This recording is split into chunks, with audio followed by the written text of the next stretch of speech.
Iglesia Bautista Roca de los Siglos se complace en presentar su programa El Poder de la Palabra. Estamos en 1175 West, 600 North, Salt Lake City, Utah.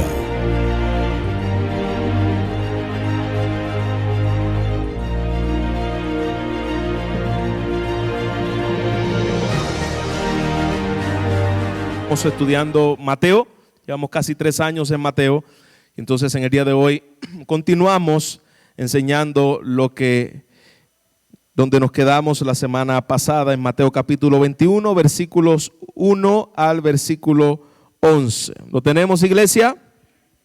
Dice la palabra del Señor: cuando se acercaron a Jerusalén y vinieron a Betfagé y al monte de los olivos, Jesús envió a 2 discípulos, diciéndoles: id a la aldea que está enfrente de vosotros, y luego hallaréis una asna atada y un pollino con ella.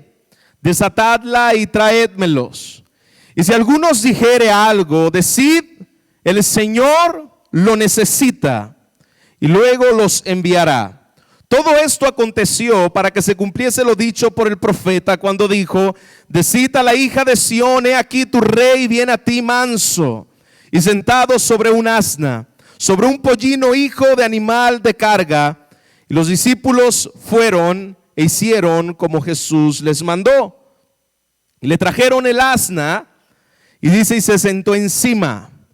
Y la multitud, que era numerosa, tendían sus mantos en el camino, y otros cortaban ramas de los árboles y las tendían en el camino. Y la gente que iba adelante y la gente que iba detrás aclamaba, diciendo: Hosana al Hijo de David, bendito el que viene en el nombre del Señor, Hosana en las alturas.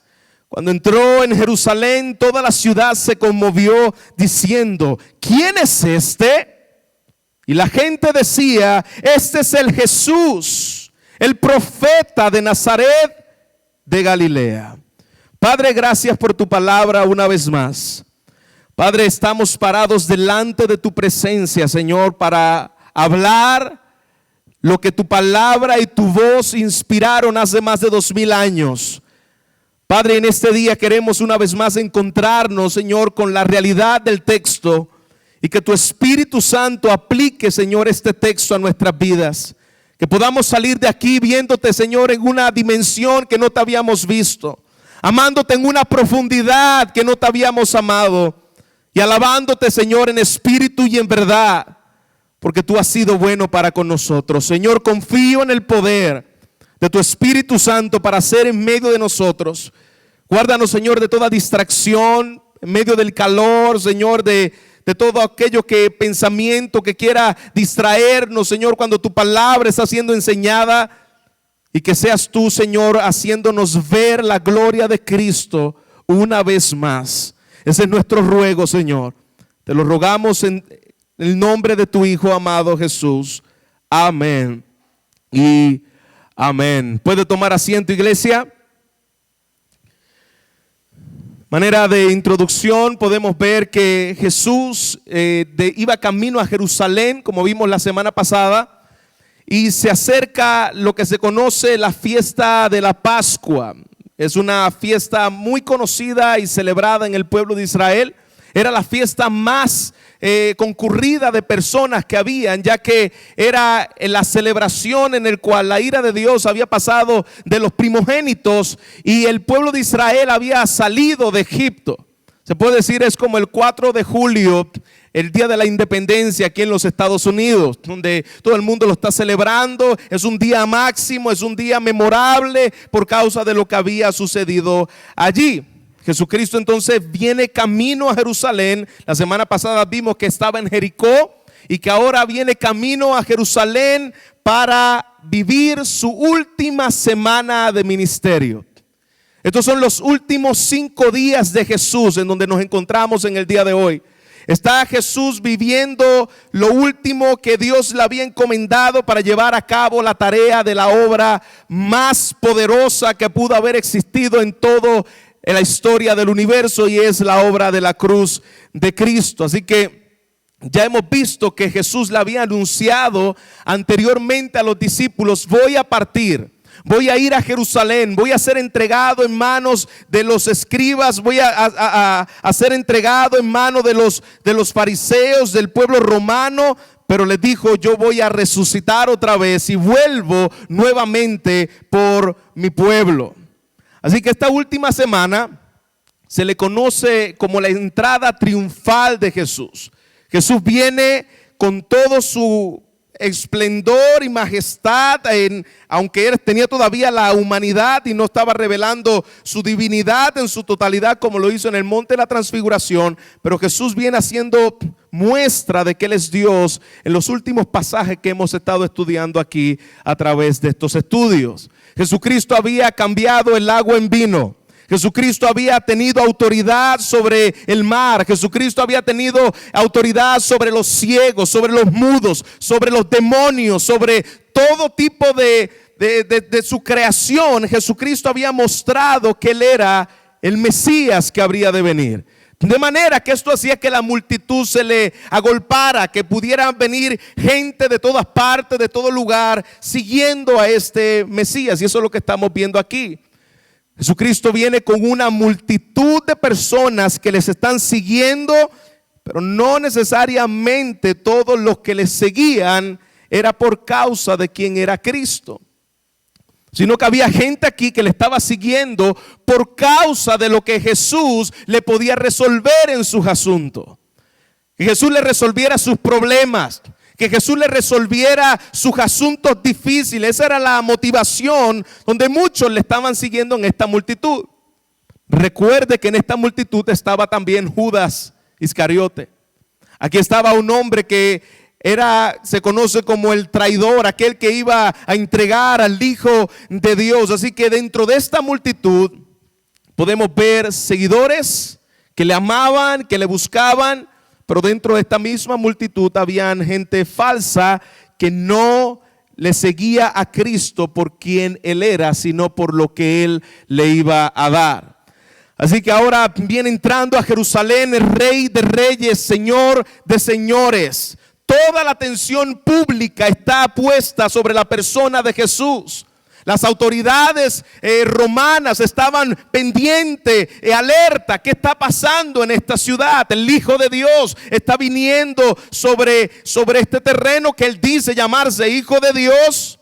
Pero nosotros somos los que gobernamos, nosotros somos los que tenemos autoridad, nosotros somos los que decimos quién es el rey, quién no es el rey. El único rey que tenemos se llama César. Así que en medio de este gentío tenemos a los romanos pendientes a Cristo. Tenemos a los fariseos pendientes a esta entrada triunfal y tenemos a los seduceos que estaban atentos a este hombre. Este hombre tenía a la sociedad revuelta por causa de que venía con una multitud de personas, gente aclamándole, gente diciendo: tú eres el rey. Y para algunos de esta multitud representaba la esperanza de libertad, y para otros el Mesías prometido, y para otros la amenaza política más grande que puede tener el pueblo de Israel. Teniendo un contexto de lo que viene a ser Jesús, miremos lo que dice el versículo 1. Cuando se acercaron a Jerusalén, vinieron a Betfagé, al monte de los olivos. Jesús venía de Betania. La semana pasada pudimos ver que Jesús venía de Betania, donde vivía la familia de Lázaro. Allí estaba Jesús, probablemente allí Jesús vivió muchísimo tiempo, en el tiempo cuando antes de venir a Jerusalén se quedaba en casa de su amigo Lázaro. Y Jesucristo venía entonces de este lugar. Antes de venir a la entrada de Jerusalén, se quedó probablemente en casa de su amigo Lázaro. De ahí venía Jesús, cerca del monte de los olivos, donde vivía esta familia amada por Jesús. Sigue diciendo entonces que Jesús envió a ¿cuántos discípulos? A 2 de sus discípulos, diciéndole: id a la aldea que está enfrente de vosotros, y luego hallaréis una asna atada, es un burrito, un pollino y un pollino con ella. Desatadla y traédmelos. Interesante, ¿no? Aquí vemos la autoridad de Cristo. Aquí vemos la deidad de Cristo. Aquí vemos la omnisciencia de Cristo. Vas a ir a un lugar y en ese lugar te van a encontrar a un asna, la mamá del asna y el hijo del asna. Traédmelo a los dos. Imagina la cara de estos dos discípulos. Bueno, si tú lo dices, yo lo voy a hacer. Y se tuvieron que traer la mamá del asno y al pollino.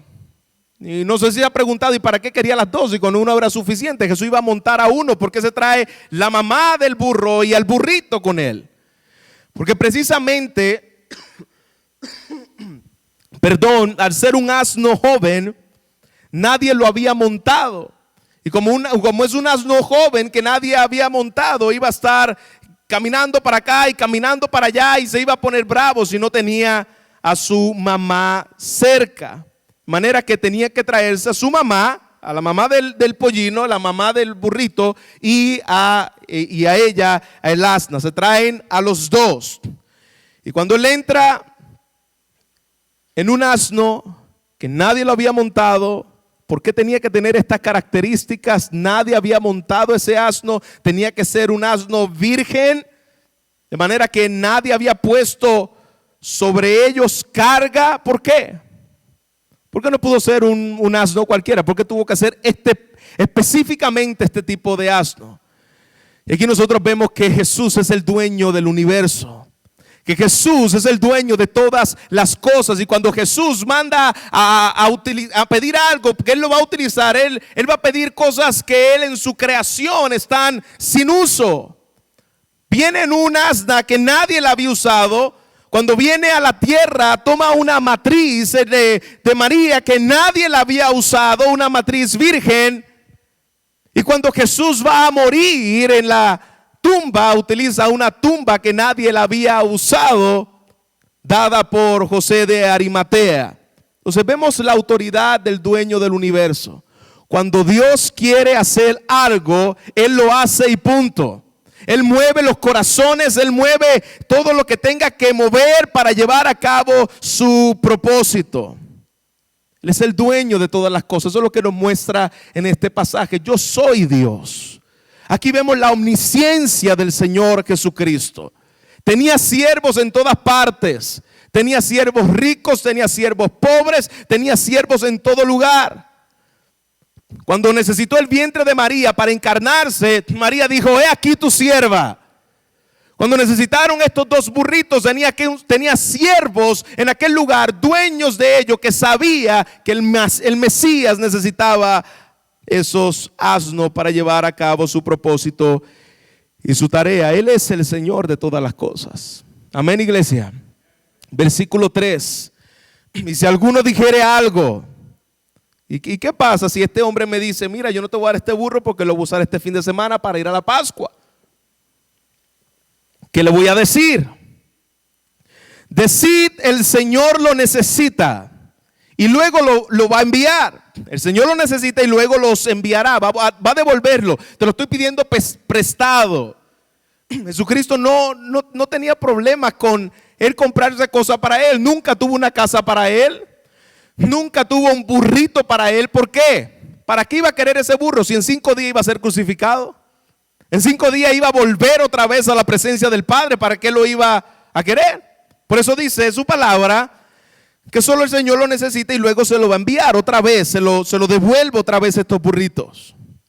Todo esto aconteció para que se cumpliese lo dicho por el profeta cuando dijo: decid a la hija de Sión, he aquí tu rey viene a ti, manso, sentado sobre un asna, sobre un pollino, hijo de animal de carga.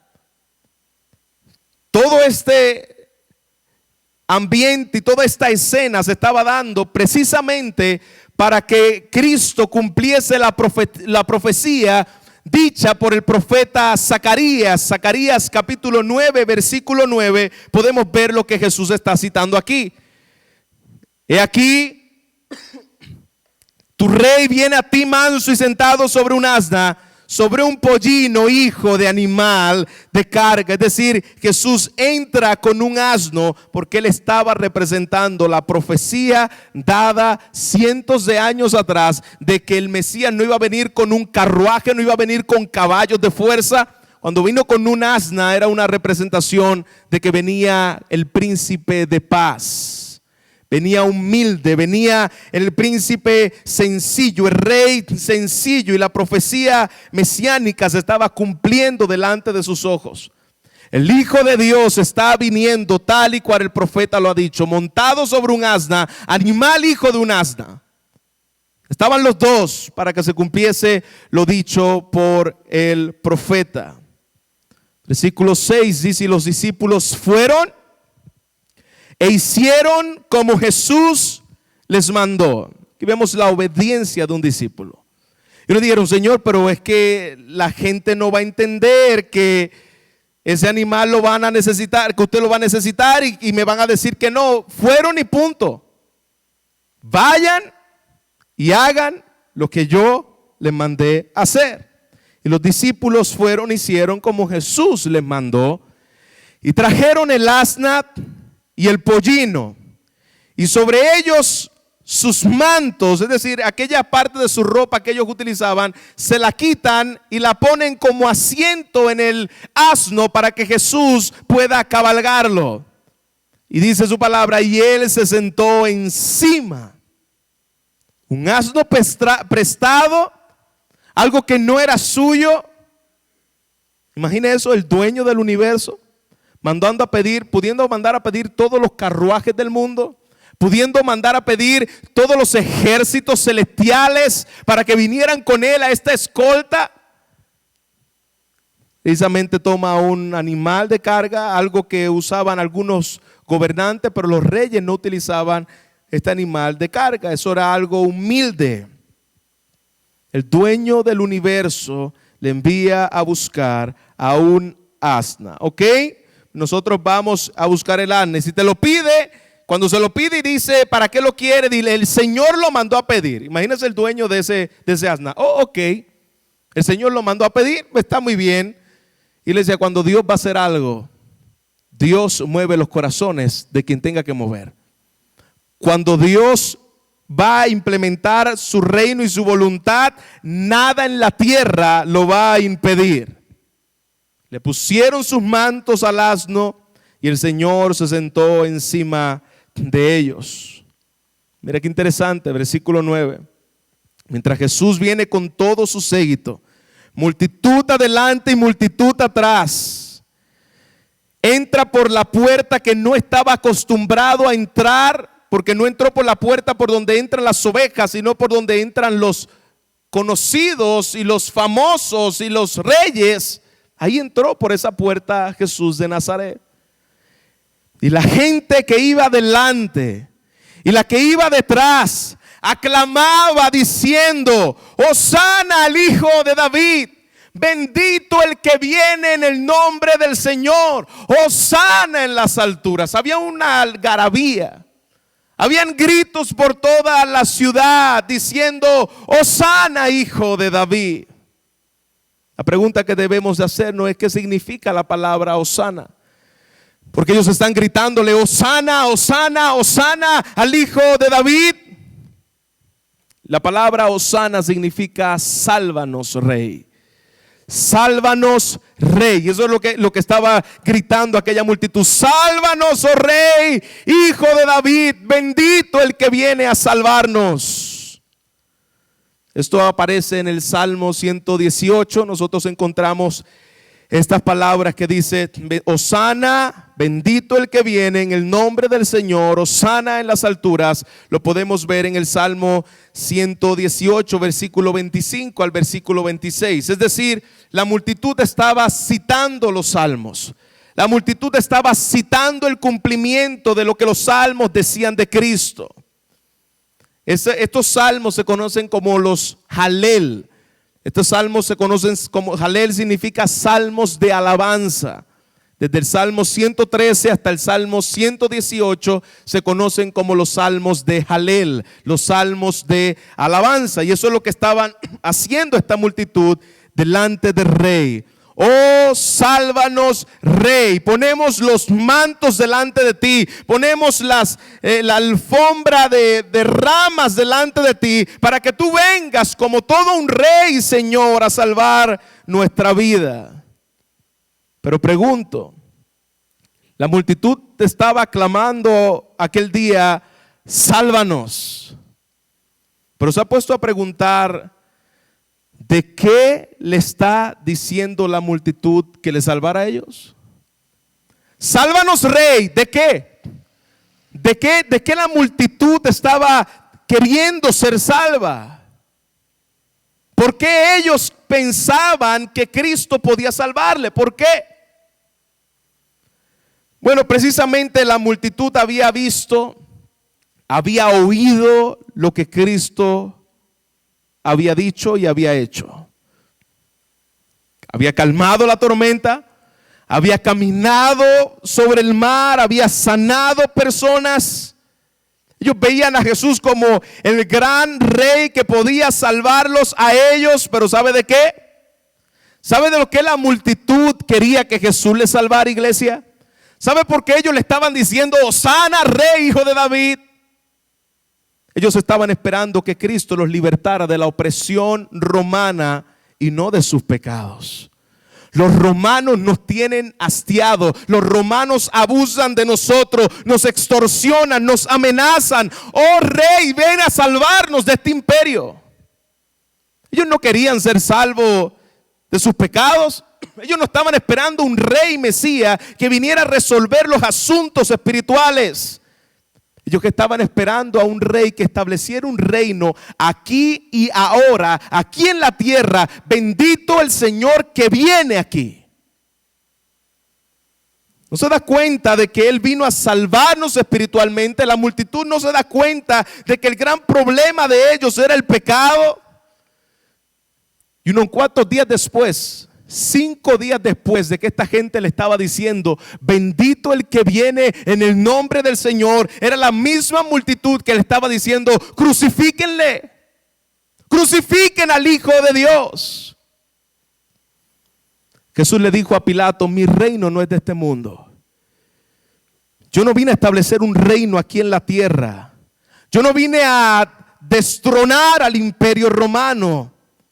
Yo vine a salvar a mi pueblo de sus pecados.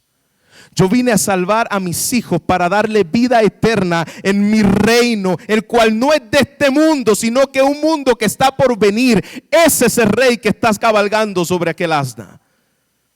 Es ese rey humilde que viene sobre el pollino. Lucas, citando este mismo pasaje, mira lo que dice Lucas 19:37. Cuando llegaban ya cerca de la bajada del monte de los olivos, toda la multitud de los discípulos gozándose. Ahí estaban gozándose los discípulos. El rey viene sobre el pollino. El rey viene sobre Jerusalén. Dice que se gozaban y comenzaban a alabar a Dios dando grandes voces. Y pastor, en la adoración podemos adorar a Dios con toda nuestra voz, podemos adorar a Dios con toda nuestra fuerza. Pues claro que sí. Aquí esta gente estaba delante del rey y comenzaron a dar grandes voces por todas las maravillas que había hecho. Oh, bendito Señor, Rey que viene en el nombre del Señor, paz en el cielo y gloria a Dios en las alturas. ¿Qué le recuerda ese cántico? ¿A qué le recuerda esa alabanza, iglesia? ¿Quiénes fueron los que por primera vez dijeron gloria a Dios en las alturas y en la tierra paz y buena voluntad para con los hombres? ¿Quién fueron? Los ángeles, cuando estaban, y los pastores cuando estaban viendo al Mesías en el pesebre, se dijo estas palabras: bendito el que viene, paz en el cielo y gloria en las alturas. Eso es lo que estaban diciendo. El Rey está en medio de nosotros. Cristo está reinando y viene a mostrar su reino. Era lo que estaba en el corazón de estos hombres. Decían: este es el hombre que habría de venir. Este ser que las profecías hablaban, lo estaban reconociendo. Claro está, había una parte de la multitud que lo reconocía como rey. Tú eres el que cumple cada una de las expectativas de los profetas. Pero a la misma vez, aquí podemos ver que había gente que solamente estaban allí para ver qué podían sacarle a Jesús. Imagina cómo estaban las autoridades romanas, iglesias, al ver esa multitud. Se dice que para la Pascua en Israel habían 6 millones de personas para la Pascua. Estaban en medio de Israel, 6 millones de personas. Así que lo mínimo que podemos ver aquí, que probablemente están siguiendo a Jesús, son una multitud de más de 200,000 personas. Esto es un evento histórico, esto es un evento inigualable. La gente estaba queriendo coronar a Jesús y las autoridades romanas, yo me los imagino observando qué está pasando aquí. Recuerda que el único rey para ellos se llamaba ¿quién? César. Fuera de César no hay rey. Aquí le estaban diciendo, sálvanos rey, bendito rey. Imagina lo que estaba pasando por la mente de estos hombres. Estaban a punto de destronar a los judíos y sacarlos de aquel lugar. Cosa que hicieron en el año 70. Todos querían hacer a Jesús rey. Versículo 10. Y cuando entró él en Jerusalén, toda la ciudad se conmovió. Toda la ciudad estaba conmovida. Venía Jesús y toda la ciudad estaban hablando, el Mesías, el que viene, el que es poderoso, el que tiene autoridad sobre las cosas, el que sana enfermos, el rey de los milagros está en medio de nosotros. Y algunos decían, ¿quién es este? ¿Quién es este? ¿Qué está pasando con la gente que le adora, se postra, le rinde tributo a este hombre? Y una muestra de gozo al estar en su presencia. Y era difícil, iglesia, estar en la presencia de Cristo y quedarte estático. No es posible que tú puedas estar en la presencia del Rey y te quedes igual. Había conmoción, o tú le miras y le adoras, o tú le aborreces, pero algo tiene que pasar contigo. Dice Lucas que los fariseos le mandaban a callar y decía, dile a tus discípulos que se callen. Y Jesucristo le dijo, si estos se callan, las piedras van a hablar. El rey estaba mostrando, yo soy digno de alabanza, yo soy digno de que a mí me exalten. Y si estos se callan, las piedras van a hablar. Pregunto, amada iglesia, ¿qué tan dispuestos estamos nosotros a alabar a nuestro Dios en libertad como lo hizo este pueblo, aún teniendo mayor revelación de la que tuvieron ellos?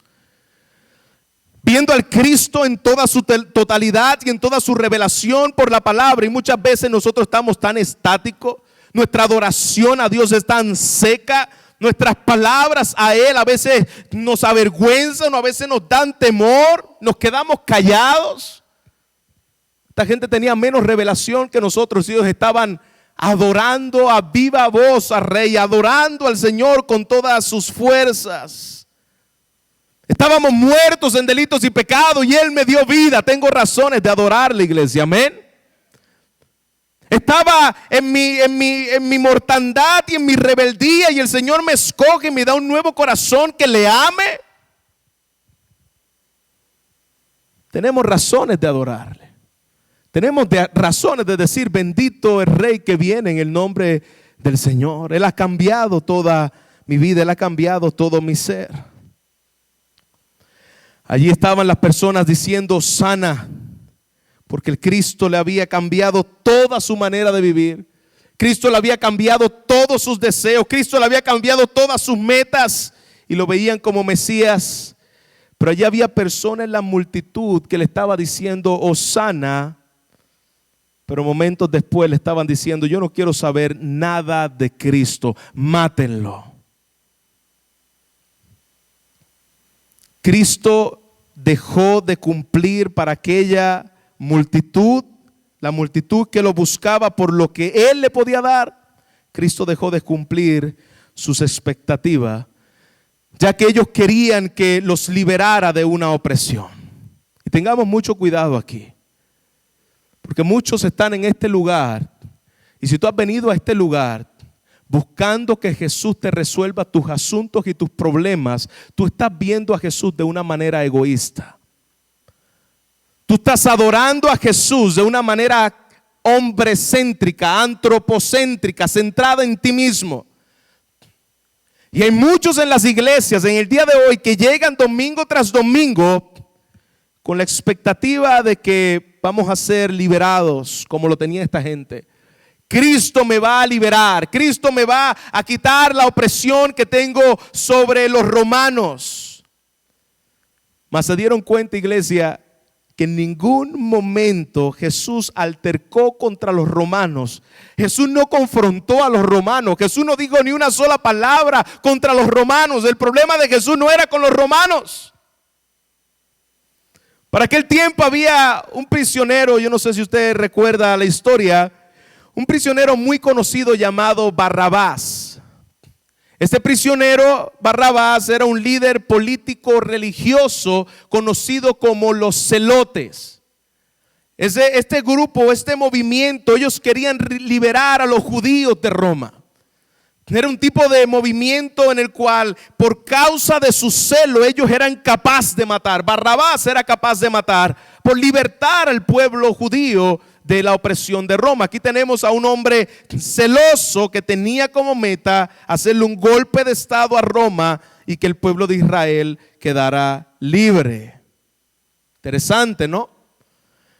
Por eso cuando Jesús lo ponen al frente y le dan la posibilidad de escoger entre Cristo y Barrabás, ¿a quién escogió el pueblo? A Barrabás. ¿Por qué? Porque ¿qué era lo que estaba queriendo el pueblo? Libertad política, libertad religiosa, pero ellos no querían una libertad espiritual.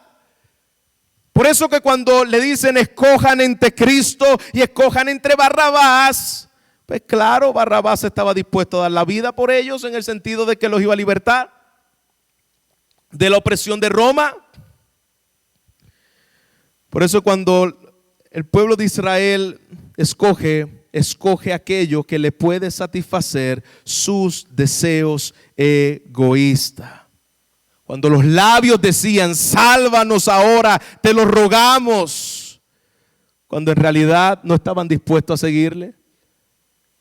Señor, yo te estoy dispuesto a seguirte a ti hasta que tú hagas lo que yo quiero que yo haga. Hasta ahí yo te digo, Hosana, hijo de David, dispuesto a seguir a Cristo. Si se dirigían hacia donde ellos querían que se dirigiera Cristo. Si Cristo no le hacía lo que ellos querían, entonces no te seguimos más, Mesías. Entonces en vez de decirte, Hosana, te voy a decir, crucifíquenlo y mátenlo. Eso es lo que estamos viendo en este panorama. Con sus labios decía, sálvanos ahora, te lo rogamos. Pero ellos no estaban dispuestos a seguir a Cristo. Este mismo pueblo devoto, este mismo pueblo que parecía espiritual, es el mismo pueblo que entregó a Cristo y le dijeron, mátenlo, no queremos saber nada de él. Y dice su palabra que Lucas, dice su palabra en Lucas que Cristo lloró al ver la condición del pueblo. Jerusalén, Jerusalén, tú que matas y apedreas a los profetas, ¿cuántas veces te quise ajuntar como la gallina ajunta sus polluelos? Dice que era un llanto de Jesús al ver la condición de este pueblo. Un pueblo que le decía, te adoro, te busco si tú me resuelves mis problemas. Te amo si tú me resuelves mis circunstancias y mis asuntos. Un pueblo centrado en sí mismo. Pero yo no quiero que tú reines sobre mí. Yo no quiero que tú sea el que dicte mis condiciones. Yo quiero vivir bajo mis propias condiciones. Yo no te quiero a ti, Jesús. A Rey Hosana, tú eres bueno, Señor, el domingo en la iglesia. Señor, qué bueno has sido conmigo, Señor, te alabo y te bendigo. Pero en el momento que le llega la prueba, en el momento que ve que Jesús no le resuelve sus asuntos, no quieren saber nada de Dios. No quieren saber nada de Cristo. Iglesia, ya hemos visto dos grupos en medio de esta multitud. La multitud que mira a Cristo como el Mesías, el Hijo de Dios, que entiende que Él es el que cumple cada una de las profecías y Él es el Señor y Salvador de su vida.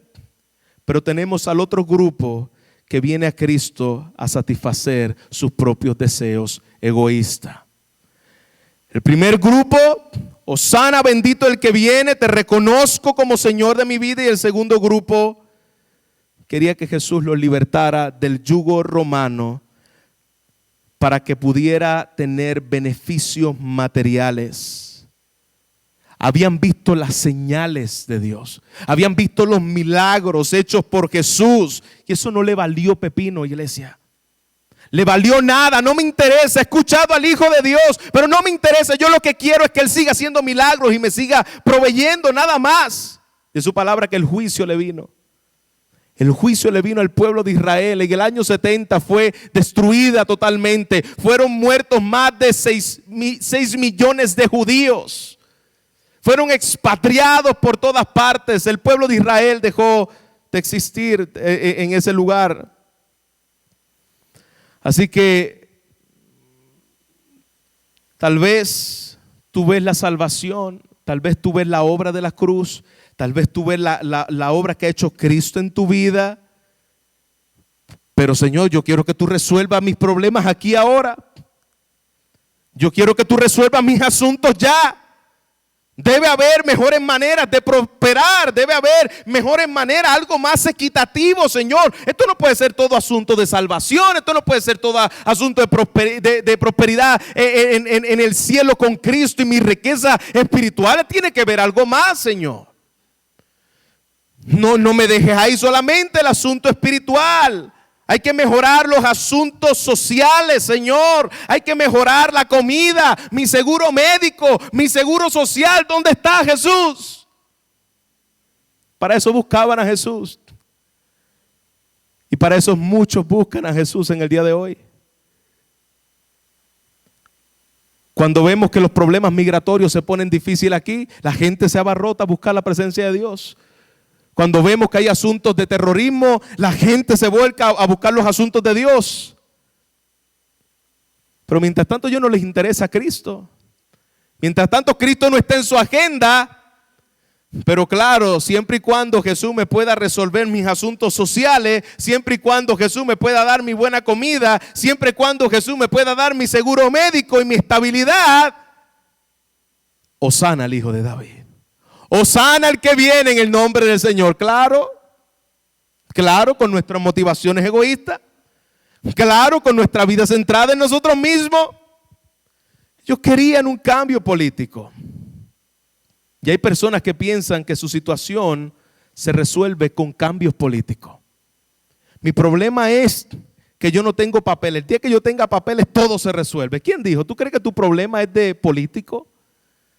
El problema es que yo no tengo todavía una familia. El día que yo tenga una familia, todo se va a resolver. El problema es que yo no tengo dinero. El día en que yo tenga mi cuenta de banco sólida, entonces mis problemas se resuelven. Tu problema no es político, iglesia. Y querido amigo que te encuentras aquí en el día de hoy, tu problema es un problema de corazón. Tú puedes tener tus asuntos económicos resueltos, tú puedes tener tus asuntos morales y sociales resueltos, familiares. Pero si tú tienes un corazón dañado, ¿de qué te vale? ¿De qué te sirve eso? El mayor problema del hombre, iglesia, no son los cambios sociales, sino su problema espiritual. ¿Usted lo cree? Usted lo entiende, que podamos entender esto. Mi mayor problema no son mis asuntos sociales. Mi mayor problema es mi condición y mi problema espiritual. Dice la palabra del Señor que todos hemos pecado y todos estamos destituidos de la gloria de Dios. Por lo tanto necesitamos gracia de Dios. Para eso Cristo vino al mundo. Cristo no vino al mundo para darte una visa. Cristo no vino al mundo para darte una buena salud. Cristo no vino al mundo para que tú no tuvieras problemas. Cristo vino al mundo porque tú pecaste contra Él y estás destituido de su gloria. Porque tú eres rebelde delante de sus ojos, porque eres aborrecedor de Dios y porque la ira de Dios está sobre nosotros. Esa es la razón por la cual Cristo Jesús vino a este mundo. Mi problema se llama mi corazón rebelde delante de Dios. Y eso fue lo que las personas no quisieron reconocer. La multitud no quiso reconocer que su problema era su corazón. Iglesia, en el siglo XXI seguimos pensando lo mismo y seguimos negándolo. No, tú necesitas mejor psicología. Tú necesitas un mejor trabajador social. Tú necesitas distraerte y pasarla bien. Pero ese no es tu problema. Tu problema es con Dios. Tu problema no es con la sociedad. Tu problema es con el Rey de Reyes y Señor de Señores. El hombre es pecador y no queremos que Él venga a nuestras vidas. Ese es el problema. No queremos que Él enseñoree sobre nosotros, como dice en su palabra, no señoree sobre mí. Pero por eso Cristo vino al mundo. Cristo vino a morir por pecadores, de los cuales decía el apóstol Pablo, yo soy el primero. Palabra fiel y digna de ser oída por todos, que Cristo Jesús vino al mundo a morir por pecadores. Pero esta multitud en su mayoría no quería una salvación. Ellos querían a Jesús por sus propios intereses. En mis asuntos, Dios, donde yo quiero que tú los resuelvas. Yo no quiero que tú resuelvas necesariamente mi problema espiritual. Yo quiero que tú resuelvas mi problema de aquí y mi problema de ahora. Te pregunto, iglesia, y con esto voy cerrando. ¿A quién tú viniste a ver montado en un pollino? ¿A qué rey tú viniste a servirle? ¿Viniste a ver a un héroe de moda en medio de la iglesia? ¿Viniste a ver a un líder, a un caudillo que nos liberte de la opresión romana, como lo vinieron a ver el pueblo y la multitud? ¿Viniste a ver a un curandero, a un milagrero? ¿O viniste a ver al Mesías, al Hijo de Dios por revelación, que dice su palabra, no te lo reveló ni carne ni sangre, aquel que vino a ser entregado por Dios mismo, colgándolo en una cruz, haciéndole maldición, para que fuera yo el que ponga mis pecados sobre él y él ponga su justicia sobre mí, para que el justo pueda morir por los injustos y pueda darme toda la santidad y la salvación que yo necesito? ¿A eso viniste a ver? A ese pudiste decirle, oh hijo de David, Mesías, Hosana.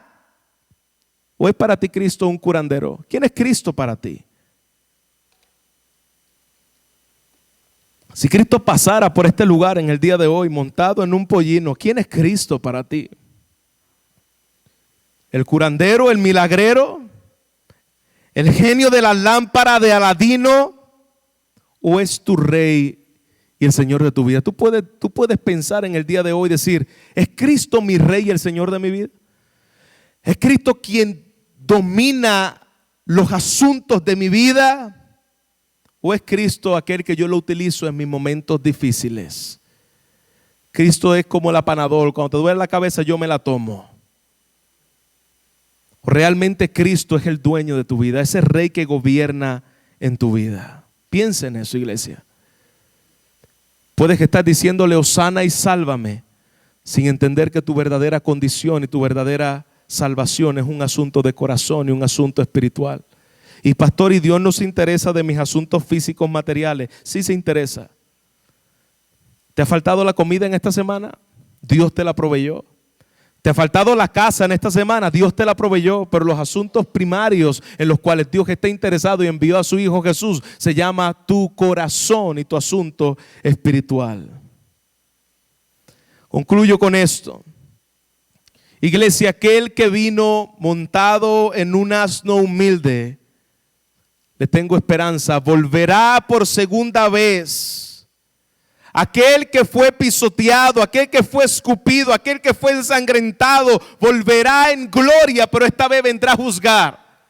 Esta vez no vendrá como aquel siervo humilde, sino que Él vendrá con toda autoridad a juzgar a los vivos y a los muertos. Dice Apocalipsis capítulo 1 versículo 7. He aquí, viene con las nubes y todo ojo le verá. ¿Cuántos lo esperan? Y los que lo traspasaron y todo linaje de la tierra harán lamentaciones por Él. Sí, amén. Él vuelve otra vez, iglesia. Juan dice que vendrá por segunda ocasión cuando tuvo la revelación en Apocalipsis, que vendrá y ya no vendrá montado en un asna, ya no vendrá montado en un pollino humilde hijo de asna, sino que vendrá en todo su carruaje, vendrá en todo su esplendor. Los ojos de los enemigos, iglesia, lo van a ver. Los ojos del pueblo lo van a ver. Los escogidos lo van a ver. Tú y yo lo volveremos a ver. Y ya no será viniendo como aquel rey humilde. Él volverá a juzgar a quienes no obedecieron el evangelio de Cristo. Porque el tiempo del arrepentimiento, iglesia, se va a acabar. Hoy estás aquí, hoy es el día de salvación, hoy está en medio de la presencia de Jesucristo, pero ese día se va a acabar. El día de arrepentimiento se va a acabar. Esta gente tuvieron a Jesús en medio de ellos. Esta gente vieron la gloria de Cristo de cerca y no le hicieron caso. Le decían Hosana, pero sus corazones estaban centrados en sí mismos. Querido amigo que te encuentras aquí en el día de hoy, querida iglesia que te encuentras aquí en el día de hoy, te pregunto, ¿qué estás haciendo tú? ¿Qué estás haciendo tú? ¿Estás haciendo lo mismo que está haciendo esta gente? Estaba en medio de Jesús, le estaba cantando, le estaba dando loores, le estaba diciendo que lo salve. Pero hoy es el tiempo de tu visitación. Querido amigo que nos visita, hoy es el tiempo de tu visitación. Hoy puedes decirle, Hosana, bendito el que viene en el nombre del Señor a salvarme de mis pecados. Hoy lo puedes decir ahí donde estás. Y clamar a ese trono de gracia. Ellos no hicieron caso. Ellos escucharon al mismo Cristo y continuaron en su dureza. Al mismo Hijo de Dios escucharon las palabras de Cristo mismo, de su boca, y continuaron en su dureza y les vino el juicio. Porque lo cambiaron por los prestigios del mundo, lo cambiaron por el dinero, lo cambiaron por los placeres del mundo, por las cosas que tú y yo no podemos convertirnos. Pero hoy es el día de salvación. Hoy es el día de tu salvación. Que tú y yo podamos decir a viva voz, con tus hijos, con tu familia, bendito el que viene en el nombre del Señor. Tú vuelves por mí, tú me has salvado y tú vuelves por mí. Y si tú no eres salvo en el día de hoy, tú puedas clamar, bendito el que viene en el nombre del Señor. Me arrepiento de mis pecados y pongo mi fe en el Hijo de Dios. ¿Cuántos quieren decirlo conmigo? Póngase de pie. Y puedan clamar al Rey de Reyes. Y puedan clamar al Señor de Señores. Hosana. Bendito, oh Rey, que vuelves por nosotros. Información, preguntas y comentarios. Padre, visite nuestra página web www.cbtroca.com, donde encontrará este y otros recursos enteramente a su disposición. Hasta la próxima.